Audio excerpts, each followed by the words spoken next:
오늘 우리들에게 주신 하나님 말씀은 마가복음 16장 1절부터 8절까지 말씀입니다. 마가복음 16장 1절부터 8절까지 기록된 하나님 말씀을 제가 받들어 읽습니다.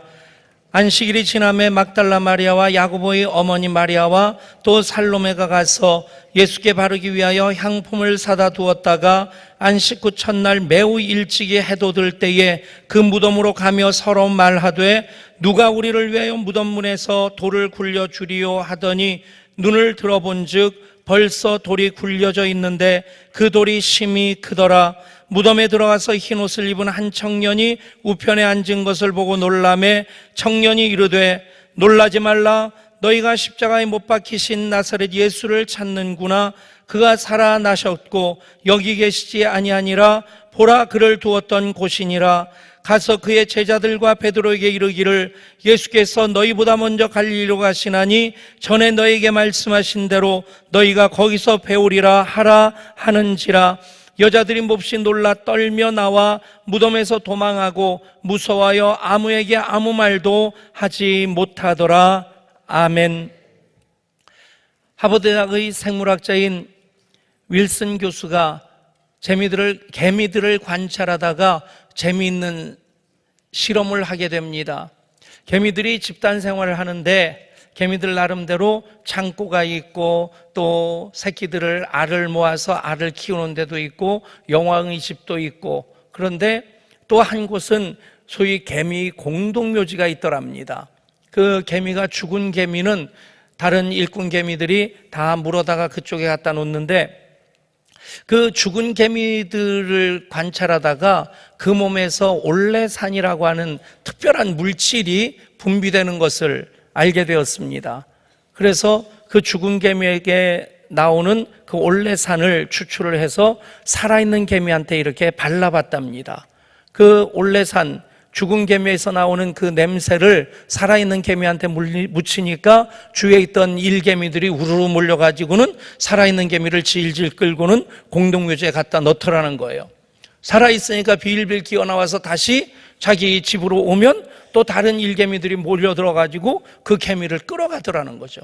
또 다른 개미에게 이 올레산을 묻혀놓으면 또 그 개미에게 일개미들이 달려붙어가지고 또 물어 끌고 그 공동묘지로 끌고 가고, 얼마 지나서 몸에서 죽음의 냄새가 다 사라진 다음에야 비로소 자기 가족과 함께 살 수 있게 되더라.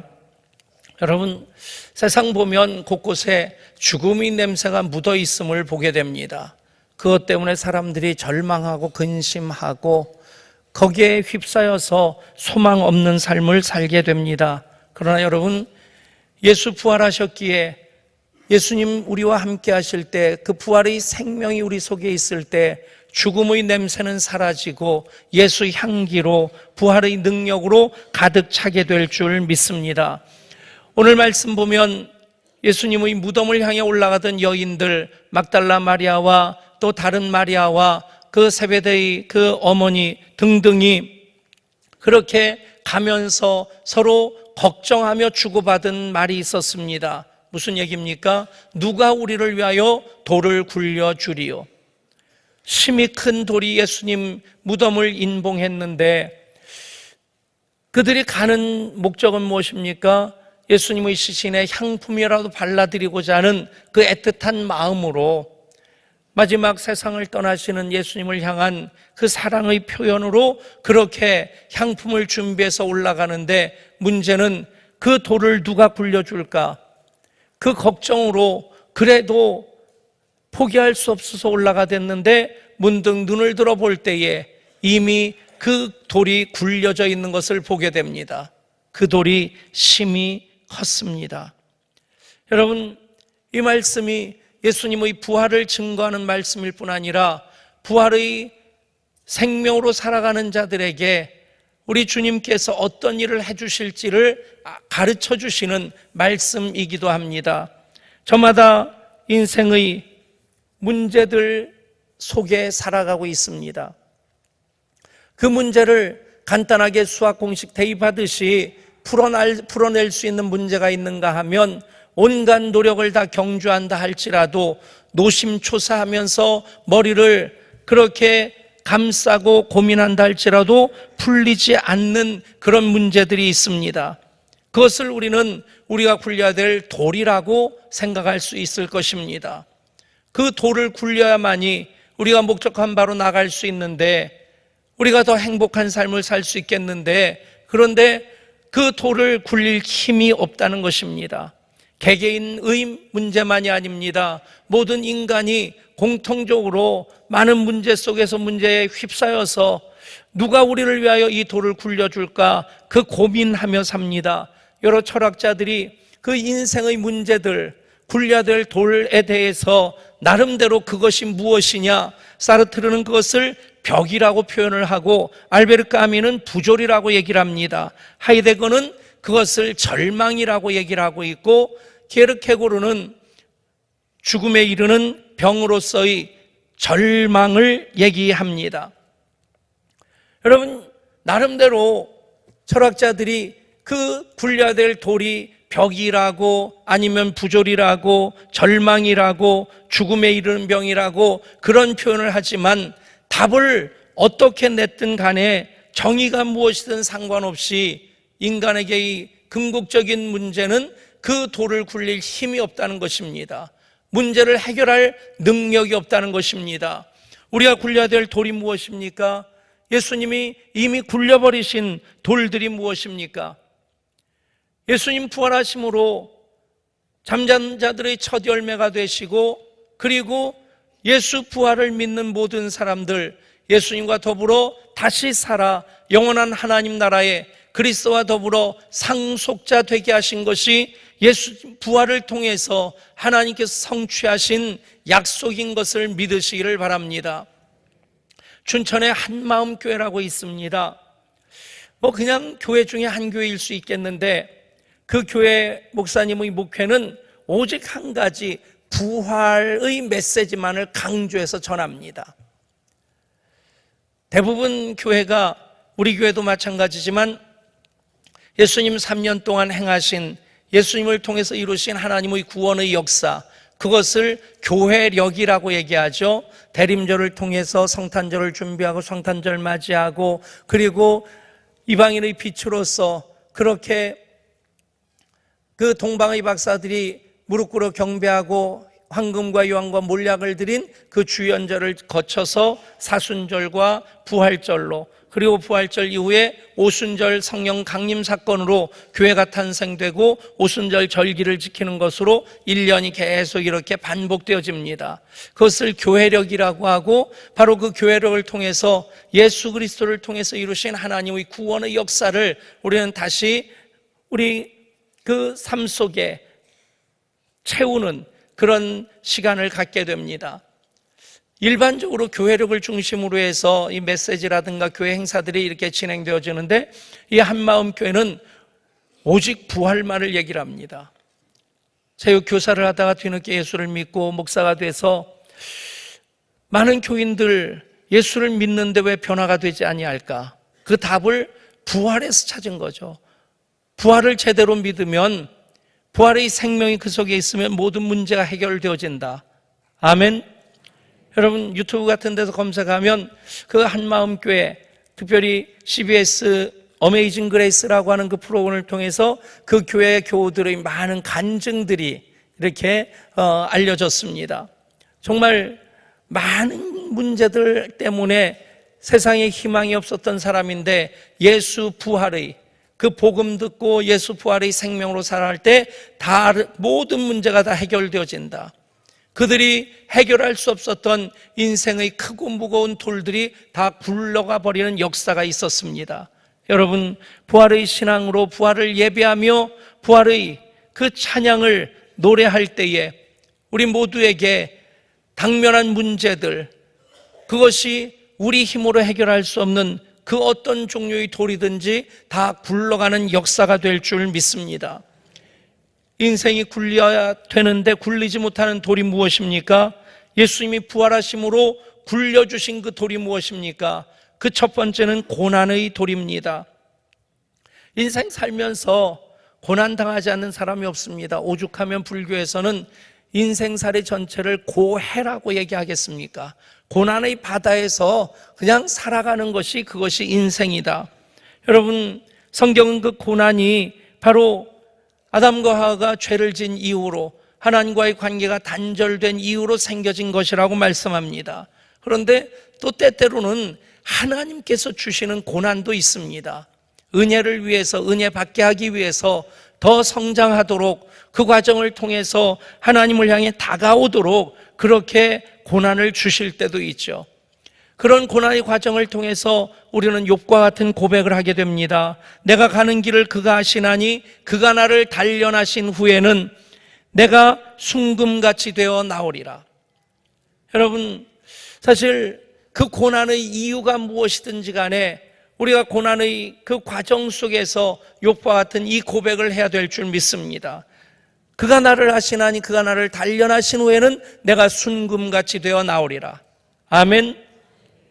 그 고난의 터널을 지나고 난 다음에 욥의 고백은 이것입니다. 내가 주께 대하여 귀로 듣기만 하였사오나 이제는 눈으로 주를 배웁나이다. 하나님에 대해서 막연한 그런 생각이 아니라 직접 하나님 만난 경험으로 내가 주에 대하여 귀로 듣기만 하였사오나 이제는 눈으로 주를 배웁나이다. 여러분, 해결할 수 없는 고난의 문제 하나님이 해결해 주신다는 것입니다. 예수님 부활하심으로 누가 우리를 위하여 그 돌을 굴려주리요? 걱정하던 여인들의 그 문제가 해결되어집니다. 여러분, 예수님 왜 이 땅에 오셨습니까? 왜 예수님이 십자가를 지셨습니까? 우리 고난을 대신 담당하시고자, 그 고난의 문제를 해결하시고자 오셨습니다. 십자가에서 그 모든 것을 짊어지셨다면 부활하심으로 그 고난의 돌을 굴려버리신 것입니다. 사랑하는 여러분, 예수 부활의 생명으로 살아갈 때에 그 어떤 고난의 문제 때문에 고민하든 그 고난의 돌이 예수님 부활하심으로 굴러가는 역사가 될 줄 믿습니다. 또 인간이 굴려야 될 돌, 예수님이 부활하심으로 해결해 주신 그 돌은 죄악의 돌입니다. 하나님께서 말씀으로 천지를 창조하시고 또 하나님 형상대로 사람을 지으신 다음에 보시면서 보시기에 심히 좋았더라고 흐뭇해하시고 기뻐하셨습니다. 그런데 우리 찬송가사 그대로 모든 시선을 주님께 드리면 좋은데 그 시선을 세상을 향해 빼앗기기 시작하면서 그러면서 죄악에 사로잡히게 됩니다. 결과가 어떻게 됩니까? 의인은 없나니 하나도 없다. 그것이 인간의 현실입니다. 크든 작든 많든 적든 모두가 다 죄인이라는 것이죠. 죄의 문제를 해결하기 위해서 어떤 이들은 명상을 하고 수행을 하고 도를 닦습니다. 여러분, 그만큼 노력하기도 어렵거니와 노력해서 죄가 없어진다면 얼마나 쉽겠습니까? 불교계에서 성불이라고 일컬어졌던 분이 있습니다. 성철 스님입니다. 성불이라면 살아있는 생불, 살아있는 부처라는 얘기입니다. 그만큼 존경받았던 한국 불교사회에서 큰 족적을 남겼던 분인데 참 우리가 생각할 때 과연 그것이 가능할까 싶을 정도로 이분이 장좌불화를 결과부자를 딱 하고 이렇게 앉은 채로 10년 동안 도를 닦습니다. 여러분, 하룻밤이라도 웅크리고 지내보세요. 삭신이 쑤십니다. 막 배가 꼬이고 끊임없이 기침이 나오고 그럴 때는 누워서 기침하는 게 어렵지 않습니까? 쭈그리고 앉아서 기침하고 쭈그리고 앉아서 배를 움켜잡으면 조금 고통이 덜합니다. 그렇게 그냥 배가 꼬이고 기침이 계속 나오고 그래서 쭈그리고 앉아서 베개 몇 개 쌓아놓고 그렇게 기대해서 며칠 지내면 그런 분들이 이런 얘기를 합니다. 단 하룻밤이라도 편안히 누워 자면 더 이상 여한이 없겠다. 그렇다고 하룻밤 편히 잔 다음에 이제 죽으실래요? 그러면 죽겠다는 분은 없겠지만 어쨌든 그만큼 쭈그리고 있는 것이 힘들다는 얘기입니다. 근데 이분은 무려 10년 동안 장좌불화를 했어요. 인간으로 초인적이라고 표현할 수 있는 그 이상의 수행의 길을 걸어가신, 그러니 생불이라는 그런 표현까지 그분에게는 붙여도 합당하다 하는 생각이 들기도 합니다. 그런데 그분이 죽으면서 불교에서는 열반이라고 하죠. 마지막으로 남기는 법어를 임종계라고 합니다. 오늘은 불교 강의 시간입니다. 임종계를 남기는데 임종계 안에 이런 말이 있습니다. 일생 동안 남녀의 무리를 속여서 하늘에 넘치는 죄업은 수미산을 지나친다. 산채로 무간지옥에 떨어져서 그 한이 만갈래나 되는지라. 무슨 얘기입니까? 수미산은 에베레스트보다 훨씬 더 큰 불교에서 얘기하는 상징적인 산입니다. 평생 동안 남녀의 무리를 속여서 쌓인 죄업이 하늘에 넘치고 수미산보다 크다는 얘기입니다. 그것 때문에 무간지옥의 산채로 떨어져서 그 한이 만갈래나 된다. 불교계에서는 그것도 법어라고 얘기를 합니다만은, 물론 법어는 법어죠. 비하거나 폄하하려고 하는 것 아닙니다. 그냥 고지고대로 들어본다면 10년 장좌불화하는 수행을 통해서도 죄의 문제를 해결하지 못했다는 얘기입니다. 오히려 자기가 해결하지 못한 죄의 문제를 다른 사람들에게 얘기한 그 죄가 하늘에 넘치고 수미산에 넘친다는 얘기입니다. 여러분, 그렇다고 하면 인간의 그 어떤 노력으로 죄의 문제를 해결할 수 있겠습니까? 그 돌이 커도 너무 큽니다. 근데 여러분, 그 죄의 돌을 누가 굴려버릴 수 있겠습니까? 언제 그 죄의 돌이 굴러간 것을 경험할 수 있겠습니까? 여러분, 예수 그리스도 부활하심으로 심히 큰 죄의 돌이 굴러갔음을 믿으시기를 바랍니다. 그것이 은혜입니다. 그것이 우리가 누리는 복입니다. 사랑하는 여러분, 계속해서 예수 부활 그 생명으로 그 찬양하며 살아갈 때에 계속해서 죄의 돌이 굴려가는 역사가 여러분들 가운데 있음을 믿으시기를 바랍니다.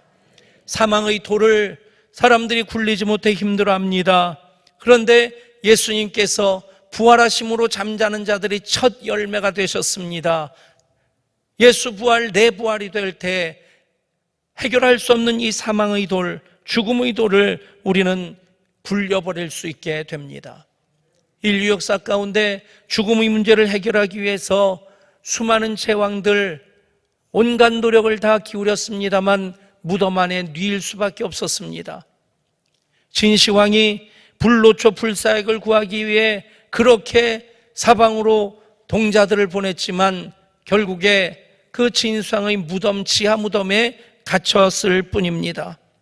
그 어떤 종교의 교주도 그 어떤 철학가도 이 죽음의 문제를 해결하지 못합니다.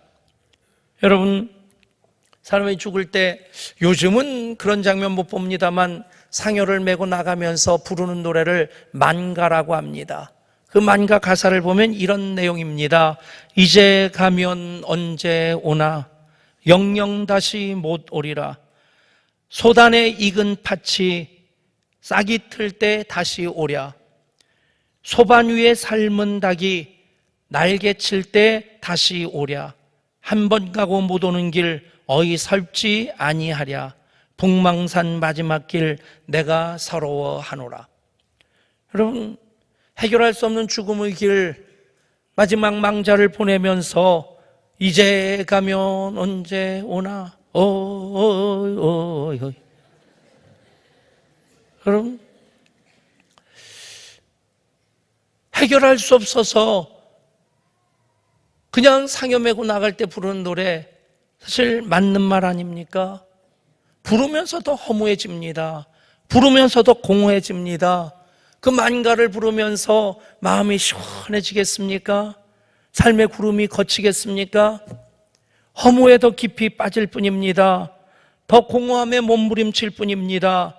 그러나 여러분, 우리 그리스도인들은 허무한 죽음의 노래를 부르는 이들이 아니라 부활의 승리의 노래를 부르는 이들인 것을 믿으시기를 바랍니다. 부활장으로 알려진 고린도전서 15장 이런 말씀이 있습니다. 사망아 너의 승리가 어디 있느냐? 사망아 내가 쏘는 것이 어디 있느냐? 사망이 쏘는 것은 죄요 죄의 권능은 율법이라. 우리 주 예수 그리스도로 말미암아 우리에게 승리를 주시는 하나님께 감사하노라. 사랑하는 여러분, 이미 사망의 돌을 굴려버리신 예수 그리스도를 우리가 찬양할 때 우리는 그 죽음의 허물을 노래하는 사람들이 아니라 승리를 찬양하는 부활의 생명으로 승리의 개선가를 부르는 하나님 자녀의 삶을 이어 살게 될 줄 믿습니다. 빌리그레함 목사님 이렇게 말했습니다. 오늘 신문에서 빌리그레함이 죽었다는 소식이 들리걸랑 믿지 마십시오. 나는 죽은 것이 아닙니다. 하나님 나라로 옮겨간 것뿐입니다. 이대 총장을 지내셨던 김한란 여사는 이렇게 말합니다. 내가 죽거든 슬픈 장송곡을 부르지 마십시오. 하늘문에 들어가는 환희의 노래, 승리의 행진곡을 불러주십시오. 여러분, 예수님 부활하심으로 고난의 돌이, 죄악의 돌이, 죽음의 돌이 굴러갔습니다. 죄와 저주와 죽음을 해결하지 못할 때 사람들은 그것 때문에 절망합니다. 우리는 복음서 마지막 부분에서 제자들이 절망에 빠져 있는 모습을 봅니다. 절망의 돌에 깔려 있는 모습이 어떤 것입니까? 그들은 예수님 부활하셨다는 소식을 듣고도 허탄한 듯이 그렇게 듣고 믿으려고 하질 않습니다. 어떻게 하면 문제가 해결됩니까? 부활하신 예수님을 만나야 합니다. 절망에 빠진 그들, 엠마오로 내려가는 제자도 있었고 고기 잡으러 가는 제자도 있었습니다. 그러나 여러분, 문제의 답은 어디서부터입니까? 제자들은 절망의 돌에 깔려 있었는데 여인들이 무덤을 향하여 올라갔습니다. 올라가면서는 걱정을 합니다. 누가 우리를 위하여 돌을 굴려주리요? 그러나 주님께로 나아가면, 부활하신 주님을 만나면 이미 돌이 굴려져 있는 것을 보게 될 줄 믿습니다. 사랑하는 여러분, 부활하신 예수님께서는 모든 인류가 결코 해결할 수 없는 그 고난과 또 죄악과 죽음의 그 절망의 돌을 굴려버리셨습니다. 때로 우리가 살아가면서도 우리 당면한 문제 때문에, 해결되어지지 않는 그런 문제 때문에 누가 우리를 위하여 돌을 굴려주리요? 한숨 쉴 때 있습니다. 그 자리에 머물러 있지 마십시오. 주님을 향해 나아가십시오. 그러면 주님이 돌을 굴려 놓으신 것 보게 될 줄 믿습니다. 한국신학대학 학장으로 계셨던 김정준 목사님, 젊은 날 마산 결핵요양소에서 지냈습니다. 요즘이야 결핵이 그렇게 불치병으로 두려움의 대상이 아니지만 그 당시에는 결핵이 걸리면 그냥 점점 그 몸이 약해지고 시름시름을 앓다가 세상을 떠나게 되는데, 이 병동 저 병동, 이 병실 저 병실 이래서 이제 하루가 멀다 하고 죽은 사람들 이제 장례를 위해서 그렇게 옮기는데, 모든 사람들이 절망의 그늘이 얼굴에 짙게 가려져 있는데 유독 김정준 목사님의 얼굴은 평안하고 밝았습니다. 한 환자가 묻습니다. 당신은 죽음이 두렵지 않습니까? 그 질문에 대해서 김정준 목사님은 이렇게 시를 씁니다. 그 시의 제목이 내가 죽는 날입니다. 내가 죽는 날 그대들은 저 좋은 낙원 이르니 찬송을 불러주오. 그리고 요한계시록 20장, 21장, 22장을 끝까지 읽어주오. 또한 나의 묘패에는 이렇게 새겨주오. 단 한마디 임마누엘, 하나님이 함께 하신다고. 내가 죽는 날은 비가 와도 좋소. 그것은 내 죽음을 상징하는 슬픈 눈물이 아니라 예수의 보혈로 내 죄 씻음받은 감격의 눈물이리라. 내가 죽는 날은 바람이 불어도 좋소. 그것은 내 모든 이 세상 시름을 없이 하고 하늘나라 올라가는 내 걸음 준비함이라. 내가 죽는 날은 눈이 부시도록 햇빛이 비추어도 좋소. 그것은 영광의 주님 품에 안긴 내 얼굴의 광채 보여줌이라. 내가 죽는 시간은 밤이 되어도 좋소.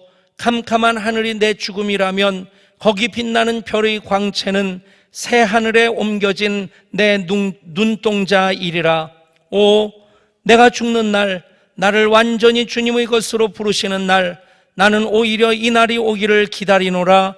다만 주님 뜻이면 이 순간에라도 닥쳐오기를, 번개와 같이 닥쳐와 번개와 함께 사라지기를.